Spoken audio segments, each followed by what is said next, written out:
Que Dieu vous bénisse. Amen. Que la main de Dieu soit sur la vie de chacun d'entre vous. Je suis très content de vous voir connectés. Je salue tous ceux qui sont connectés justement. Que Dieu vous fasse du bien. On a déjà prié pour confier le moment à Dieu.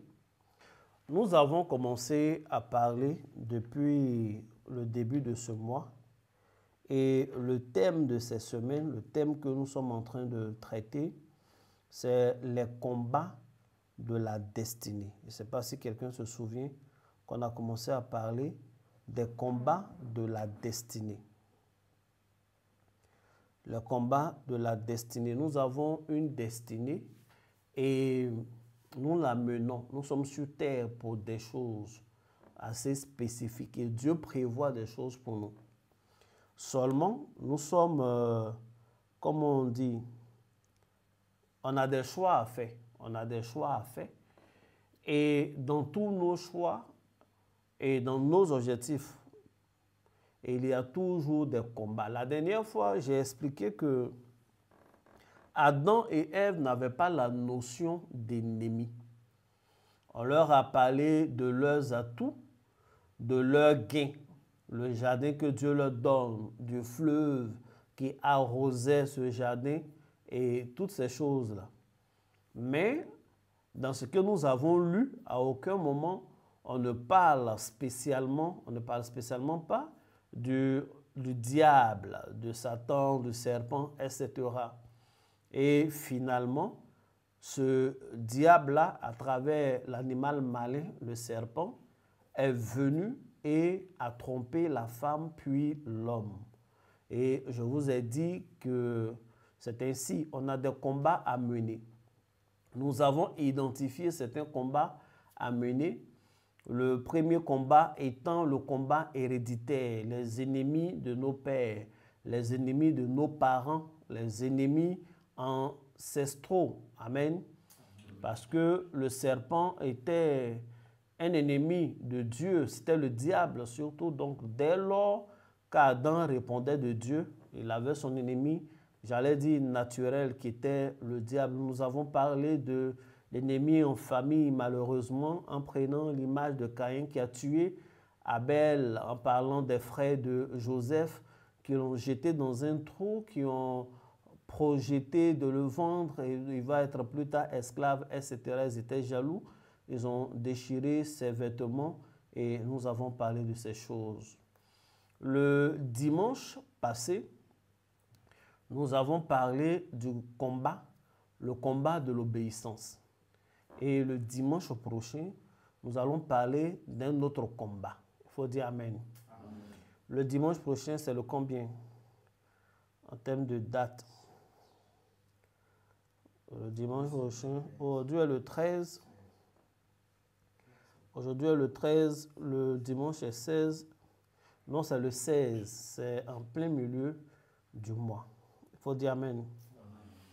Le dimanche 16, le programme que nous allons avoir ici à Réveil des Héros est un programme spécial.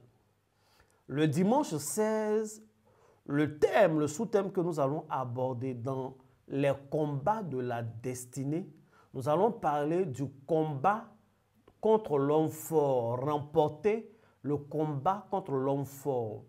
L'homme fort peut être un humain, peut être un esprit, peut être une idole, un génie, quelque chose qui est dans la famille ou qui est dans notre environnement ou qui est contre un individu, mais un pouvoir qui empêche l'individu, la personne d'atteindre ses buts ou qui les rend plus difficiles que la normale. L'homme fort est cet esprit lorsqu'il est dans la vie d'une personne, lorsqu'il se manifeste, l'un des signes qu'on voit, c'est que la personne tourne en rond. Les choses n'évoluent jamais de façon normale. Les choses prennent du temps. Il y a une lourdeur sur les activités, peut-être les relations, peut-être l'entreprise, mais l'homme fort, il n'y a pas 10 choix, il n'y a pas 20 choix, il n'y a même pas 2 choix. Il doit être lié et mis hors d'état de nuit. C'est Jésus qui l'a dit. Tu ne peux pas prendre tes biens, les trésors, le succès, la chose que tu attends de Dieu si au préalable l'homme fort n'a pas été lié. Ce dimanche 16, nous allons parler un peu de l'homme fort et nous allons prier sérieusement pour renverser cet homme fort. Et il y a des choses, vous savez, l'homme fort dans ses manifestations, à un moment donné, tu fais des efforts, mais tu te rends compte qu'il y a une puissance autre que les choses humaines qui te combattent. Ce sont le commerce qui combat le commerce. Souvent, c'est bizarre. Souvent, c'est les économies. Tu gagnes beaucoup d'argent, mais tu as l'impression, chaque fois que, en fait, tu te bats dans la vie pour économiser beaucoup d'argent pour ensuite dilapider. Parce que dès que tu as une somme conséquente, tout ce dans quoi tu investis, ça crame. Ton argent brûle. Ou alors des problèmes surviennent d'on ne sait d'où et ça prend tout ton argent. Et après, le cycle recommence. Tu commences à économiser petit à petit, petit à petit. Dès que tu as une somme importante, des événements viennent encore pour te puiser toute cette économie-là. C'est l'un des signes de la manifestation de l'homme fort. Nous devons nous battre. Nous devons vaincre. On n'a pas le choix, l'homme fort. Et le dimanche 16, de 9h à 11h, derrière le jardin botanique, plus précisément derrière la cité S3I à Brégerville, nous avons un programme de victoire dénommé Vaincre l'homme fort. Il va falloir être présent, il va falloir être là pour constater cette victoire sur l'homme fort. Que Dieu vous bénisse. Bien-aimés, nous revenons au point que nous avons cité. Le combat de l'obéissance. L'obéissance est un combat perpétuel, un combat continu. Ici, il ne s'agit pas d'un démon, d'un sorcier, d'un génie qui vient nous combattre. Mais il s'agit nous-mêmes d'être capables d'identifier la voix de Dieu, la connaître, identifier la volonté de Dieu, les consignes prophétiques, les consignes de Dieu et se plier à ces choses-là. Être quelqu'un de souple. Nous avons lu Ésaïe chapitre 1, le verset 19, je crois, la dernière fois, le verset 9, qui dit, si vous êtes docile, si vous êtes obéissant et docile, vous mangerez les meilleures productions du pays. Vous mangerez les meilleures choses du lieu où vous êtes. Il conditionne. Et j'ai dit que la plupart des bénédictions de Dieu sont conditionnées par une certaine obéissance. Et aujourd'hui encore, nous allons parler du combat de l'obéissance. Il faut dire Amen. Amen. Avant de commencer la prière, comme d'habitude, des images ont été mises dans le groupe. Je ne sais pas si tu as vu. La première image, on voit un monsieur qui est arrêté et deux bœufs qui sont assez costauds. Et la question qui est posée, c'est que voyez-vous et que vous inspire cette image? Il y a quelqu'un qui dit, je vois un berger et des bœufs. L'autre dit, maman, le travail noble des éleveurs de bœufs. Amen. Quelqu'un dit, on voit un homme, maman Yolande, un homme âgé, debout, à côté d'une vache assez énorme. Je crois qu'il y en a deux. Voilà, il a rectifié. Debout à côté de deux vaches avec un bâton à la main. Maman Solange a dit que c'est un bouvier qu'elle voit qui prend soin des bœufs, ainsi de suite. Emmanuel dit, il voit un berger et ses bœufs. On voit un berger et ses bœufs, etc. Je tiens à dire que le berger, c'est pour les moutons. Pour les bœufs, c'est un buvier. Amen. Mais je comprends ce que vous voulez dire.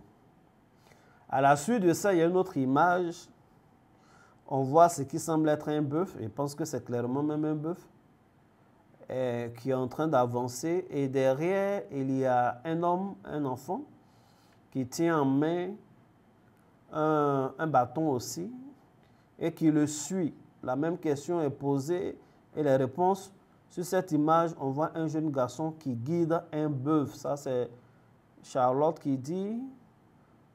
Daniel dit, pour la première image, un vieux berger et ses bœufs. Un bouvier africain qui conduit son bœuf dans l'enclos. Un jeune berger derrière sa vache. Un jeune berger avec son bœuf. Le berger avec son bâton, ainsi de suite, ainsi de suite, ainsi de suite. On comprend ce qu'on veut dire. Cette deuxième image m'inspire plus la désobéissance de la brebis ou du bœuf qui nécessite qu'il le guide par des coups de bâton. Ainsi de suite, ainsi de suite. L'ange Akessé dit, l'ange Florence. Sur l'image, la première image, on voit un berger vieillard en compagnie de ses vaches grasses et pimpantes. Bonne apparence, sinon ambiance et symbiose. My God. Indépendamment de l'âge du jeune enfant, on aperçoit une vache mûre, obéissant docilement aux directives que leur berger et guide. Serein. Amen. Je pense que en grand, c'est en gros, c'est tout ce qui a été dit. Il faut dire Amen. Tout ce qui a été dit. Et je suis parti sur Google pour voir, parce que tel que tout le monde dit berger, peut-être bien voir. Ah non, c'est ça, non. On dit un berger est une personne chargée de guider et de prendre soin des troupeaux de moutons.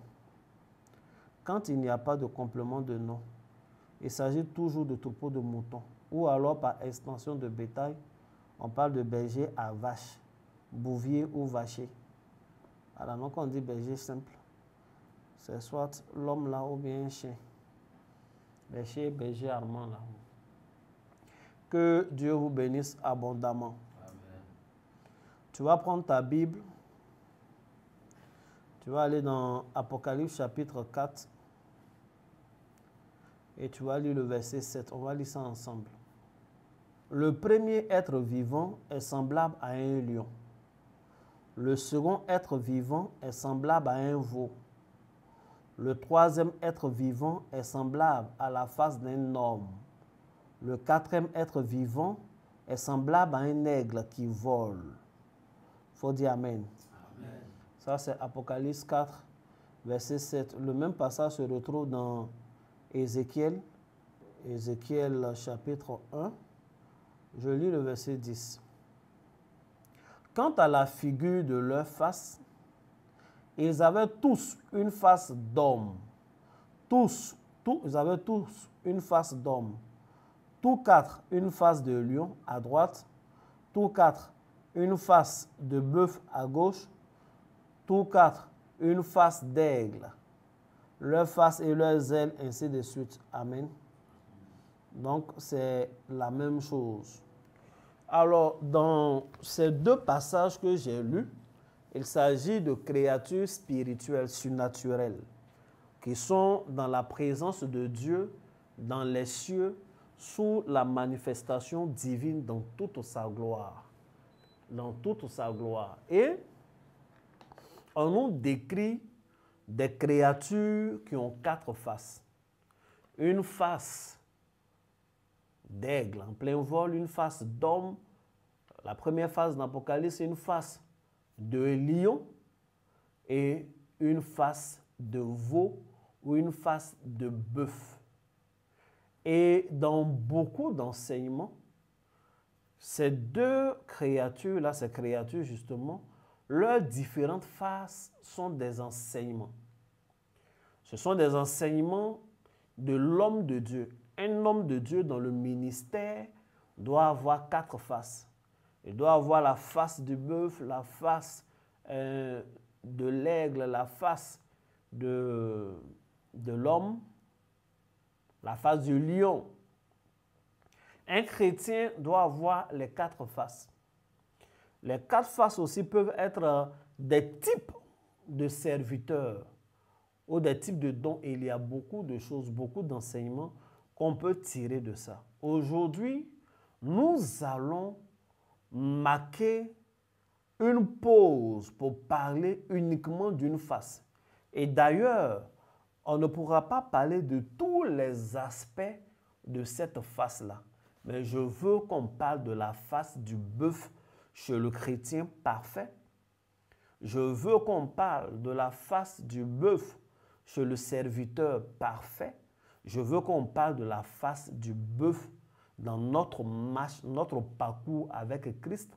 Je veux qu'on parle de la face du bœuf dans les qualités cardinales qu'on doit avoir pour rentrer pleinement dans notre destinée.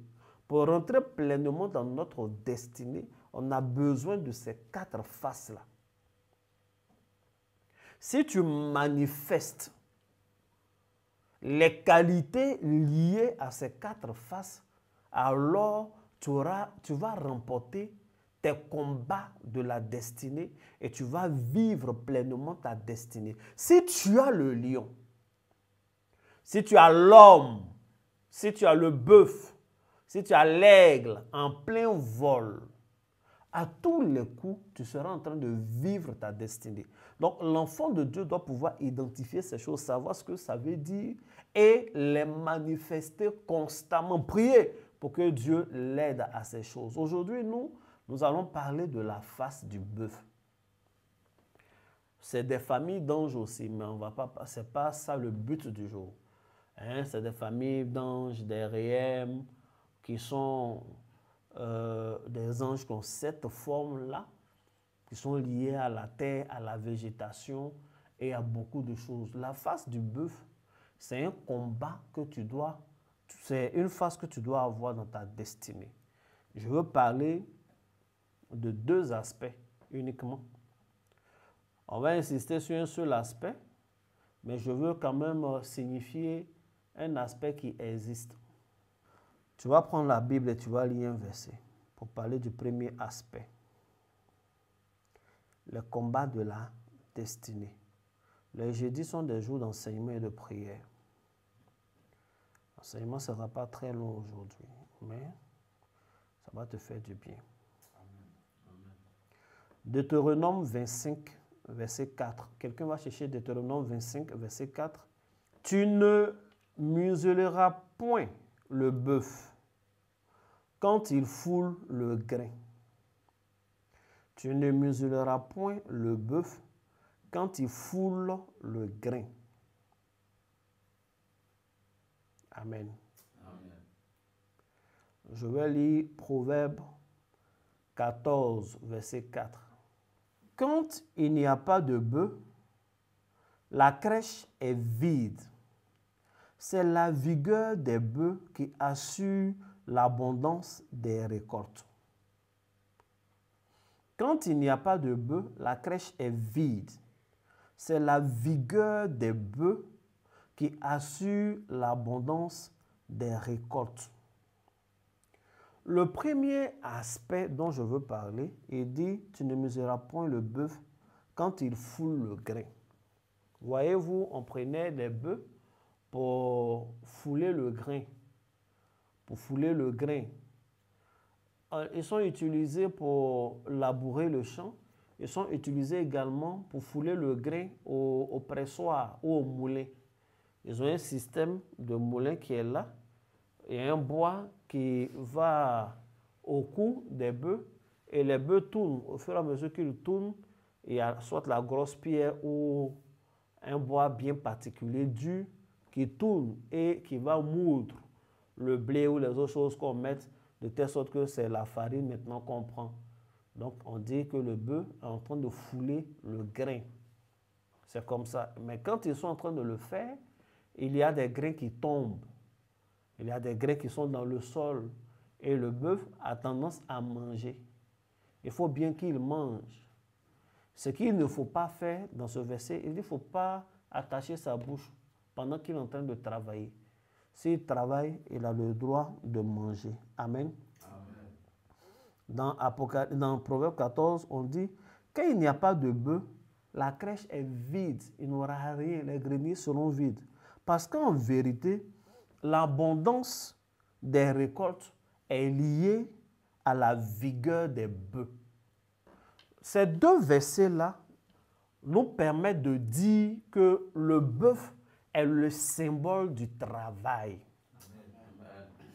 Le bœuf est le symbole du travail. Le bœuf, il travaille. Il est vigoureux. Il travaille dans les champs, il travaille au moulin. C'est à la vigueur du bœuf qu'on doit l'abondance de la récolte. Faute de bœuf, la crèche est vide. Donc, quand la Bible nous dit que le serviteur parfait, le chrétien parfait, ou les points parfaits qu'il faut avoir pour rentrer dans sa destinée, on met le bœuf. Cela veut dire que tu es obligé d'être un travailleur si tu veux rentrer dans ta destinée. L'un des combats que tu devras mener alors, c'est le combat contre tout ce qui s'attaque au travail.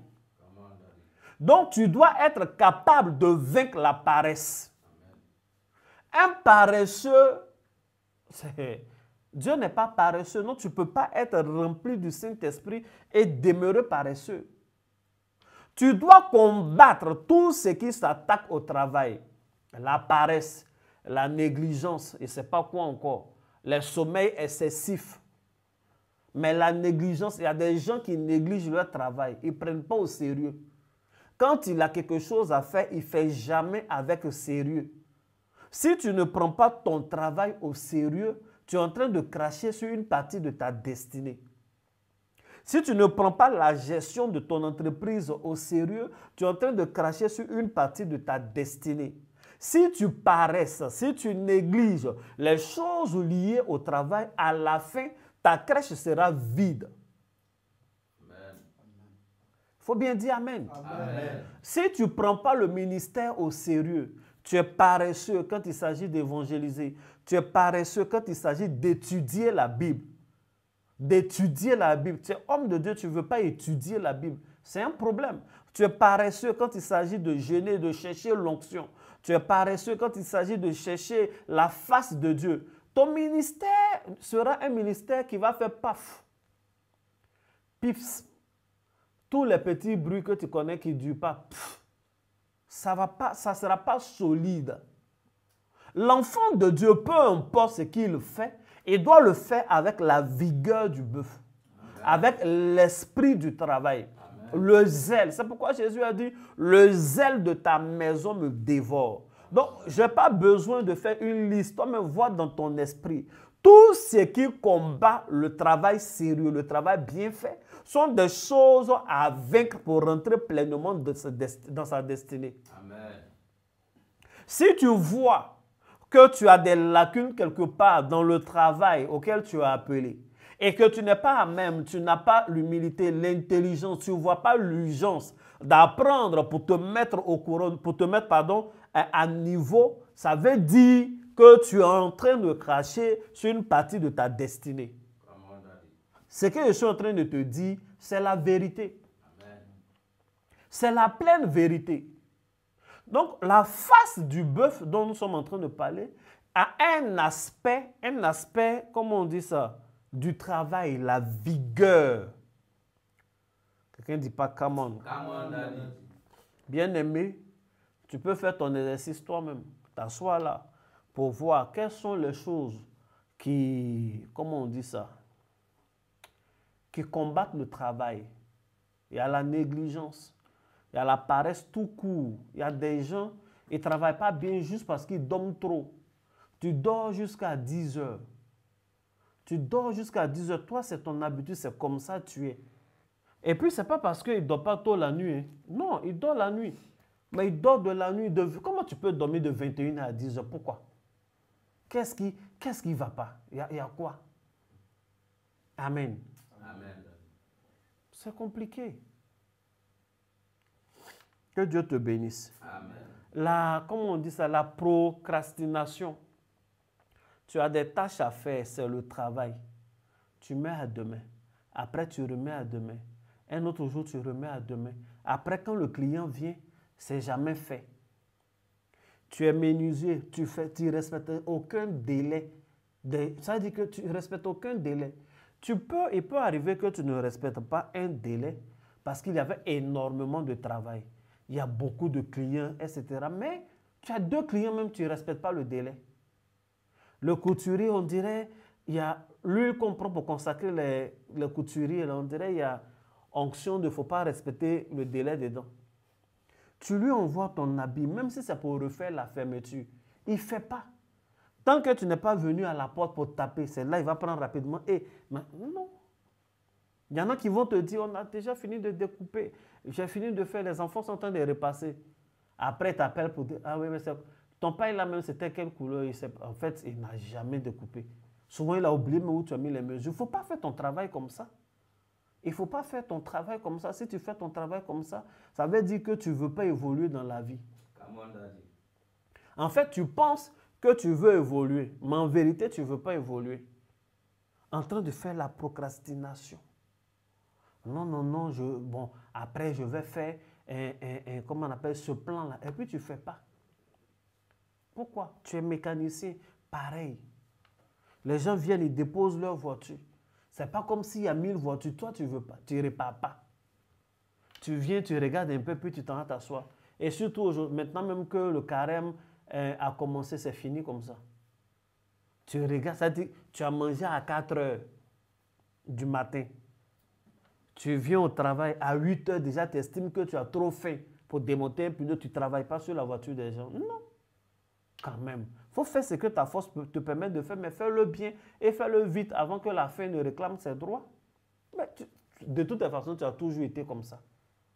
Tu as toujours été comme ça. Remettre tout ce qui est important au lendemain, alors que tu pouvais faire maintenant. C'est dangereux. Est-ce que je parle à quelqu'un? Il faut faire ce que tu as à faire. Et desquels c'est ça aussi. L'année de l'accélération, il y a ce que Dieu va accélérer, il y a ce que toi aussi tu dois accélérer. C'est comme ça. Il y a des gens qui ont des documents, tu dois faire ton passeport, tu dois faire ceci. Tu sais très bien que tu dois faire ce papier, mais tu attends. Au dernier délai, c'est comme ça, tu as fait, puis tu n'es pas sur la liste électorale. Ça veut dire que toi, tu attends. Ils vont donner un délai. Ils vont ajouter, c'est toujours comme ça.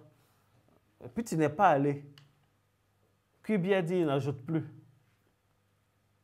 Le président Kubi Koulibaly, c'est le président de la commission électorale indépendante en Côte d'Ivoire. Je parle parce qu'il y a des gens qui ne sont pas ivoiriens dans notre groupe, ils ne voient pas de qui ils parlent. Amen.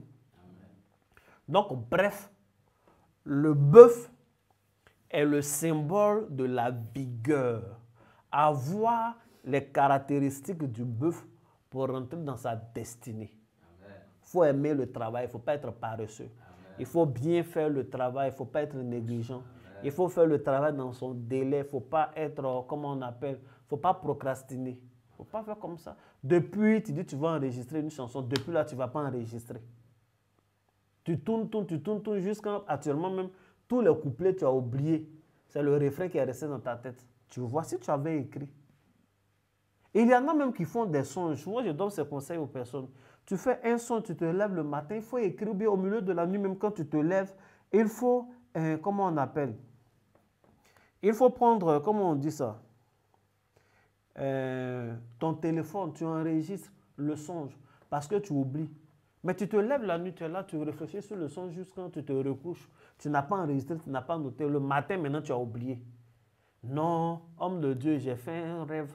Ça m'avait beaucoup touché la nuit, mais j'ai oublié. Mon cher, va voir Daniel et puis Joseph. Moi, il t'a déjà dit comment tu dois faire. Tu ne veux pas écouter. Si on avait dit ça à, comment on appelle, Nebuchadnezzar ou à Pharaon, ils n'allaient pas faire la même erreur parce qu'ils ne sont pas négligents. Il faut respecter ces choses-là. Il faut en tenir compte. Que Dieu te bénisse. Amen. Donc, c'est de ça qu'il est question. Est-ce que la parole te fait du bien? Est-ce que la parole te fait du bien? Quelqu'un dit les couturiers sont pires. C'est vrai, les couturiers sont pires, mais c'est comme ça dans toute l'administration. Même les gens qui font ACD, là, c'est comme ça ils sont. C'est-à-dire, ils prennent tes documents, ça y est là. Il ne va pas voir juste quand quelqu'un doit s'en construire sur ton terrain. Accélérez les documents. Accélérez les documents. Vous n'accélérez pas. Souvent, tu veux faire ton extrait. Vraiment, tout est compliqué. Tout est compliqué. J'ai mon fils spirituel, lui aussi, il est un peu têtu. Il partait au Ghana, tout près ici. J'ai prié pour lui. Il lui a dit, tel que tu vois, tu t'en vas comme ça, tu vas aller en Occident. Il est footballeur. Il a dit amen, tout et tout. Déjà, il n'a pas de passeport. Il est parti. C'est un petit centre de formation. Il arrive là-bas maintenant. Son sel est bon. Les gens veulent de lui. On veut le faire partir ailleurs. Il n'a pas son passeport. Viens faire ton passeport. Bon, il est serein. Parce que de toute façon, le passeport en Côte d'Ivoire, c'est 3 jours et puis tu as ton passeport. Et lui, il a reçu un message depuis novembre pour dire que sa pièce nationale d'identité est disponible. Et puis il vient, il passe, on dit non, ce n'est pas disponible. En fait, il y avait des trucs à faire. Jusqu'à le délai est en train de passer. Donc tous ses amis ont tous leurs documents. Depuis, on lui demande, mais envoie la photocopie du passeport. Et il est coincé ici. La prophétie est sur sa tête. La prophétie tourne quand lui-même son cœur bat. Bon, ça l'ont pris. Mais vraiment, si l'administration était normale, rapide partout, mais c'est ce truc-là qui est naturel à des individus qu'on a amené dans les administrations. Ce n'est pas toujours tout qui est des problèmes politiques, machin. Je ne pense pas qu'un ministre, par exemple, peut appeler pour dire, bon, écoutez, ne travaillez pas rapidement ou bien traîner avec les dossiers. Non. On ne peut pas donner de mots d'ordre ici. À part certains départements où il y a peut-être des façons de ralentir qui sont des ralentissements stratégiques. Mais il ne faut pas procrastiner. Alléluia. Amen. Est-ce que j'ai parlé à quelqu'un?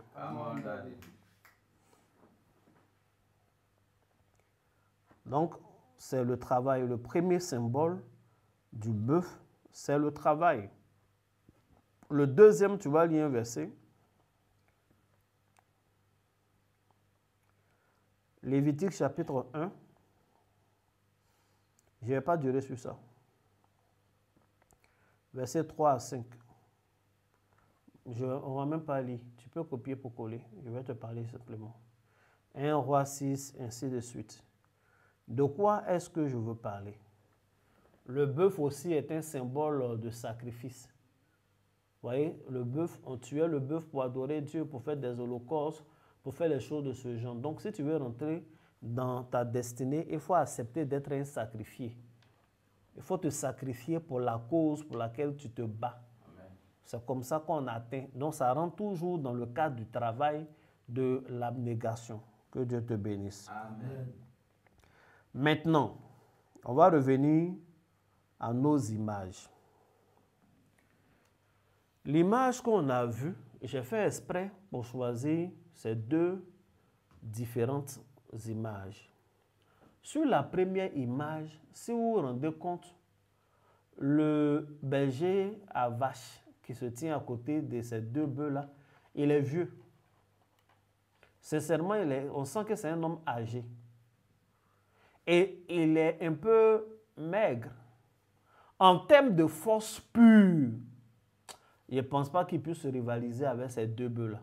Vous avez bien vu, quelqu'un a dit qu'ils sont pimpants. Ces deux, peut-être vaches ou taureaux, mais ils sont très musclés, très costauds. Des cornes bien dressées. Ils sont puissants. C'est de puissantes bêtes. C'est comme des buffles, ils sont forts. Mais ce vieux que vous voyez à côté, avec le petit bâton qu'il a, c'est lui qui les dirige. Vous voyez la photo là? Ce n'est pas les bœufs là qui ont décidé de poser. C'est le vieux là qui a voulu prendre une photo avec ces bœufs. Il a dit arrêtez-vous là. Ils se sont arrêtés. Ils s'est arrêtés là, ils ont pris la photo. Les bœufs n'ont pas fait autre chose. Et ils ont obéi, ils ont écouté. Peut-être encore c'est le vieux, il a beaucoup d'expérience, etc. Mais si vous regardez, vous remarquez la dernière image. C'est un enfant, un petit garçon. Un tout petit garçon africain avec un petit bâton. Et il est derrière un bœuf. Et c'est lui qui dit au bœuf d'avancer. C'est lui qui lui dit va à gauche, va à droite avec son petit bâton là. Et ça, il est derrière un bœuf. Mais en fait, il est capable de guider tout un troupeau lui seul avec son bâton. S'il lui a dit aller à gauche, il va à gauche. Souvent, le bœuf n'a pas envie d'aller à l'enclos. Mais si c'est l'heure pour le bouvier, là, il dit allons à l'enclos, il s'en va. Souvent, il n'a même pas fini de brouter l'herbe. Mais si c'est le temps, il soulève son petit bâton, là. Et puis les bœufs, là, vont. Mais regardez cet enfant-là. Regardez le bâton qu'il a, sincèrement. Qu'est-ce qu'il peut faire à ces bœufs? Même à un veau, qu'est-ce qu'il peut faire? Il peut absolument rien leur faire. Il ne peut pas les obliger à faire ce qu'ils ne veulent pas. Mais le bœuf le fait parce que naturellement, il est prédisposé à obéir. Amen. Il est souple, il est docile, il se laisse faire. Il se laisse conduire. Tel qu'on conduit un troupeau de bœufs comme ça, on ne peut pas conduire un troupeau de chats. Hein. Ils seront dispersés. Chacun va aller où il veut, surtout cabri. Il y en a qui vont sauter à gauche, il y en a qui vont sauter à droite. Mais le bœuf est docile. C'est plus facile même de diriger un troupeau de bœufs que de diriger même un troupeau de moutons. Ils sont calmes, ils s'en vont. Et souvent, ils sont en train de brouter l'herbe. Quand tu lèves le bâton, ils quittent là. Quand ils sont sur la route, tu viens avec le véhicule. En fait, ils sont dociles. Ils vont à gauche, ils vont à droite, au doigt et à l'œil d'un enfant, au doigt et à l'œil d'un vieillard. Quand Dieu attend de nous que nous ayons la face du bœuf, que nous ayons la face du veau dans nos combats spirituels, c'est-à-dire dans les qualités qu'il faut pour entrer dans la destinée, c'est une façon de nous dire que l'obéissance, le caractère qui nous donne d'être docile à sa voix est inhérent à notre capacité d'atteindre nos objectifs et de rentrer pleinement dans notre destinée. Je veux dire, il faut que tu aies ce caractère du bœuf là. Amen.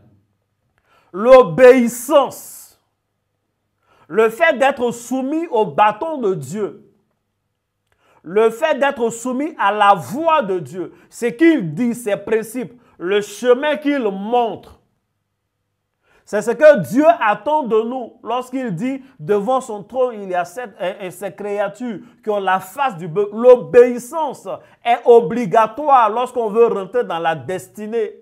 Amen. La Bible dit Jésus il a obéi jusqu'à la mort et Dieu l'a ressuscité d'entre les morts. Et il est élevé au-dessus de tout. L'obéissance est la manifestation de l'humilité. Il y a des gens qui disent « je suis humble, je suis humble ». Lorsqu'on est humble, son expression première, c'est l'obéissance. Se faire petit, écouter la voix de Dieu. Faire selon les principes de Dieu. Selon que Dieu veut écouter la voix de son dirigeant, la voix de son prophète, la voix de son père spirituel. Faire ceci, c'est de ça qu'il est question. Être soumis. Se battre pour être soumis. Il y a des gens qui se battent pour être rebelles.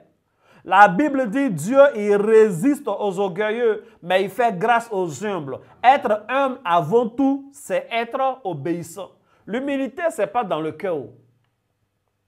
Il y a des gens, même leur humilité est de l'orgueil. C'est-à-dire, tu regardes les autres de haut. Lui, là même, là, je l'écoute, il ne sait pas qui je suis, il ne sait pas que je suis un vieux père, je suis un grand. C'est-à-dire, tu es trop sur ça, laisse ça faire de vieux père là. Écoute ce qu'on te dit simplement au moment où on te le dit. Amen. Écoute ce qu'on te dit au moment où on te le dit. Prends le livre de Deutéronome. Toutes les bénédictions de Dieu sont conditionnées par si tu m'obéis, si tu écoutes la voix de l'Éternel et si tu fais ceci. Il n'y a pas de bénédiction sans condition. Ne croyez pas en ces bénédictions qui tombent un coup. Il faut obéir à la voix de Dieu. Amen. Même la manne, il fallait obéir pour aller chercher. Amen. Sortir le matin, mettre pour venir manger. Le lendemain, on ne garde pas. Imaginez si le peuple disait, bah, écoute, la manne est déjà là. C'est vrai qu'aujourd'hui matin encore va tomber, mais pourquoi ne pas garder? Et s'ils mangeaient, Dieu seul sait de quoi ils allaient mourir. Dieu qui a donné sa manne, il dit, ma manne que je vous donne, voici les principes. Vous prenez le matin, vous mangez. S'il y a un peu qui est resté, vous ne mangez plus. Amen. Amen. C'est comme ça. C'est pourquoi la Bible aussi dit, et ta parole est une lumière sur mon sentier et une lampe à mes pas, à mes pieds, à mes pas, pour dire, il veut conduire chacun de tes pas. Dieu peut te dire, on s'en va au nord. Et en partant, il va te dire au milieu de la route, passe à gauche, fais un pas à droite, fais un pas à droite. Le temps, tu vas te rendre compte, en fait, vous n'êtes plus au nord. En vérité, il t'a envoyé au sud. Mais il voulait voir ton obéissance. Il y en a qui ils entendent, on s'en va au nord. Lui seul, il met son GPS, il s'en va. Tu ne vas pas trouver Dieu là-bas. Si en chemin, tu n'as pas écouté sa voix. Tu vas arriver, Dieu n'est pas là-bas. Parce que Dieu, il n'est pas un guide touristique. Il est le maître. Il veut te parler. Il veut que tu l'écoutes. Il est le Père. Il veut t'orienter. Dieu, ce n'est pas la destination qui est tellement le problème. C'est pourquoi, en général, Dieu montre toujours la destination. Il te dit, tu t'en vas dans tel endroit. Mais comment tu t'en vas, il ne te dit pas parce que jour après jour, il veut te parler, il veut te former, il veut te montrer le chemin. Il leur a dit, je vous envoie à Canaan, mais il fallait faire le chemin. Et dans le chemin, il leur dit, faites 7 fois le tour de cette ville. Cette autre ville, non, on ne fait pas le tour. Allez-y, combattez. Cette autre ville, faites comme ça. C'est comme ça Dieu fait. Il était avec Gédéon. Gédéon partait. Il a dit, je suis avec toi, vaillant héros. Mais ils ne sont pas partis un coup comme ça pour aller remporter la victoire. Il y a des gens qui étaient avec Gédéon qui devaient être disqualifiés. Et il lui dit, fais comme ça, regarde ceux qui vont boire l'eau. Il y en a qui vont s'abaisser pour boire, il y en a qui vont mettre la bouche directement. Tu fais comme ça, passe dans telle ville. C'est comme ça Dieu veut nous conduire. S'il partait avec toute la masse, ce n'était pas le plan de Dieu. Peut-être là, avoir la victoire, mais pas avec le même couronnement. Peut-être même qu'ils allaient mourir inutilement. Imaginez si Gédéon n'écoutait pas la voix de Dieu, jour après jour, point après point, qui n'était pas obéissant. Il y a des gens qui allaient mourir dans cette guerre-là alors qu'ils n'étaient même pas concernés par la guerre. Amen. Souvent, tu te retrouves dans des combats et puis tu cries au Seigneur, au secours, alors que c'est un combat même qui normalement ne te concernait pas. Mais tu allais te mettre dedans par désobéissance pure, parce que tu ne te laisses pas guider. Lorsque nous devons être obéissants, les premières choses auxquelles on doit faire attention, c'est le bon sens. Ce n'est pas parce que ce que tu es en train de faire est un acte de bon sens logique que tu es forcément en train d'obéir à Dieu. Non, non, non. On n'obéit pas à Dieu parce qu'on est en train de faire ce qui est le bon sens. On obéit à Dieu parce qu'on est en train de faire ce que Dieu a dit, ce que Dieu recommande, ce qu'on a entendu, ce qui est écrit ou ce que l'homme de Dieu t'a dit. C'est ça qui est l'obéissance. La Bible dit que le serpent, il a dit à Ève qu'elle peut manger, hein. C'est rien, ce fruit-là, tu peux manger. Et elle a regardé et elle s'est fiée à ses sens.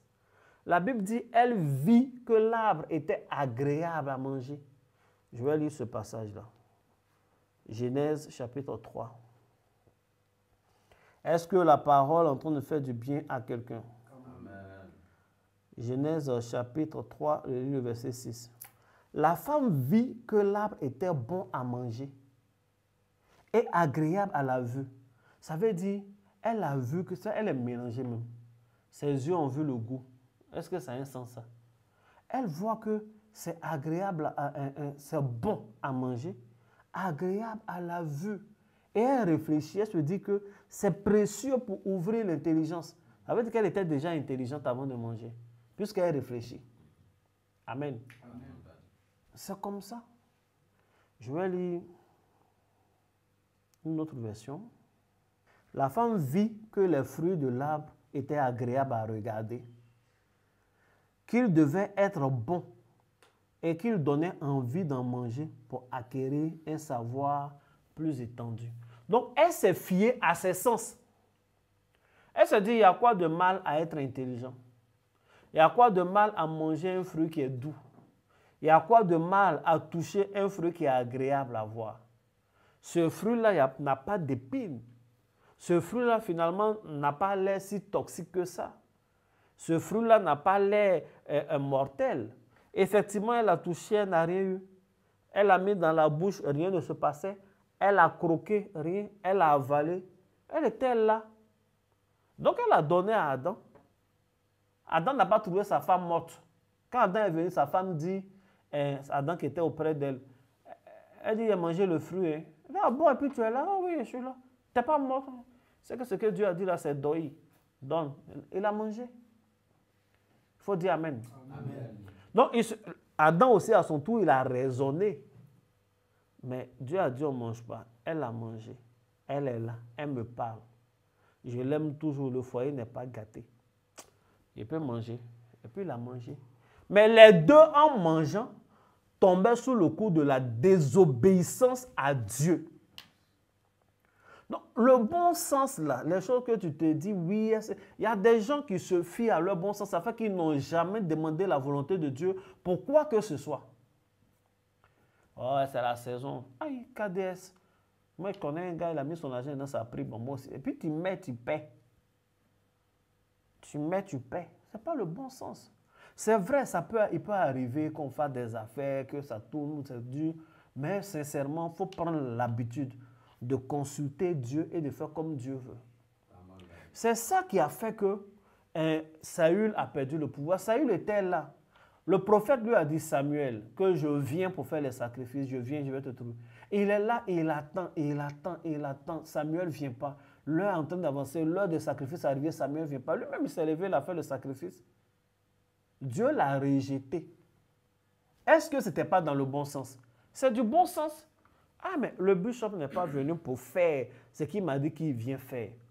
Quand même, je l'ai déjà vu faire. Il sait comment on tue, comment on place, on met à l'aise, machin, je peux faire rapidement, je n'ai pas besoin de lutter.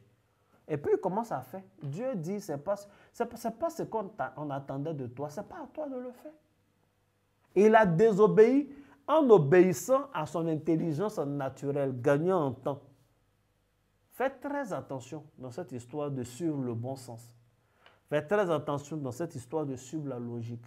Suivre la volonté de Dieu, les principes de Dieu, c'est mieux que suivre la logique. Parce que la logique des hommes n'est pas la logique de Dieu. Les pensées humaines ne sont pas les pensées de Dieu. Que Dieu te bénisse. Amen.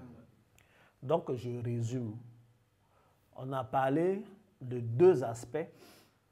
On a cité un aspect dont je n'ai pas beaucoup parlé. La face du bœuf est le symbole du travail avec la vigueur, le travail avec force, le travail avec abnégation. Ainsi, c'est aussi symbole du sacrifice. Amen.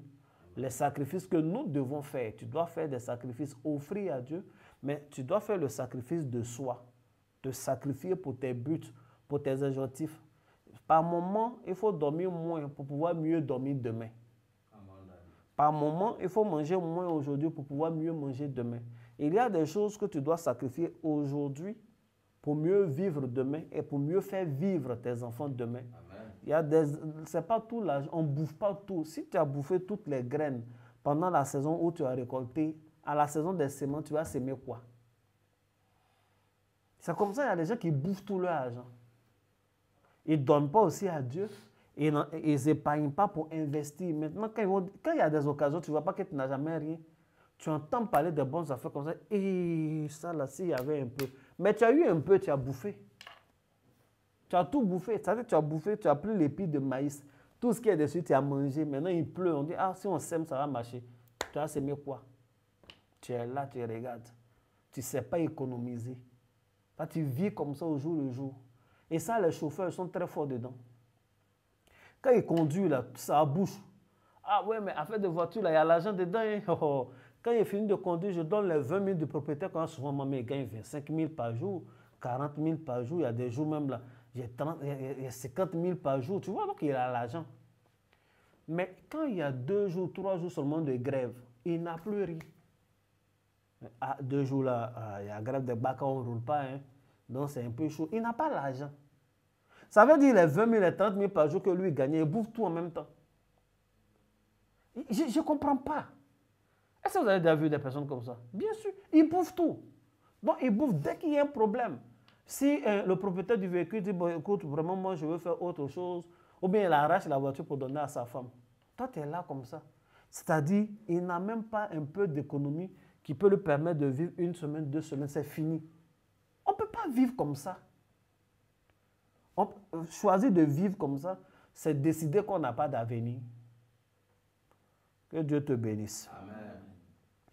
Et la face du bœuf est le symbole de, comment on appelle, l'obéissance à Dieu, de l'humilité. Si vous savez, les évangiles, les 4 évangiles, chaque évangile est associé à une face. Chaque évangile est associé à une face. L'évangile de Matthieu est associé au lion et l'évangile de Luc est associé au bœuf. L'évangile de Jean est associé à l'aigle. Il reste Marc qui est associé à l'homme. Amen. Amen. Parce que Jean, c'est le prophète, comment on appelle, ainsi de suite. L'autre, c'est le roi lion. Mais aujourd'hui, on parle du bœuf.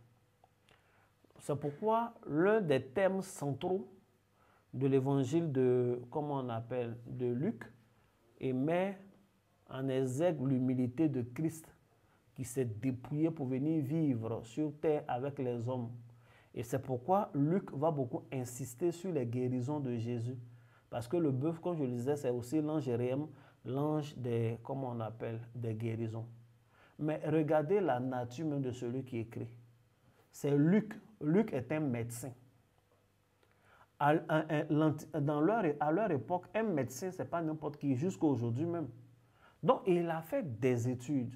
Il est un grand médecin. Il devrait être sur sa clinique là-bas, un cabinet ou quelque part. Mais regardez les gens auprès de qui il menait ses enquêtes. Il menait ses enquêtes auprès de Pierre, un pêcheur. Mais Pierre était comme un père pour lui. Il suivait, comment il s'appelle, Barnabas et Paul. Il les suivait. Paul, quand même, il a fait des études, mais Barnabas, on n'est pas sûr. Mais il est là, il les suit comme un enfant. Il les suit comme un enfant, c'est ce que Pierre lui a dit, puisque lui n'a pas vécu directement avec eux. Il a recueilli toutes ces choses-là. Il est hautement humble. Quand tu vois Luc, ses écritures, quand tu vois le livre de Actes des Apôtres, tu sens que c'est quelqu'un qui est grand. C'est un grand intellectuel, mais il accepte d'aller apprendre auprès du bas peuple.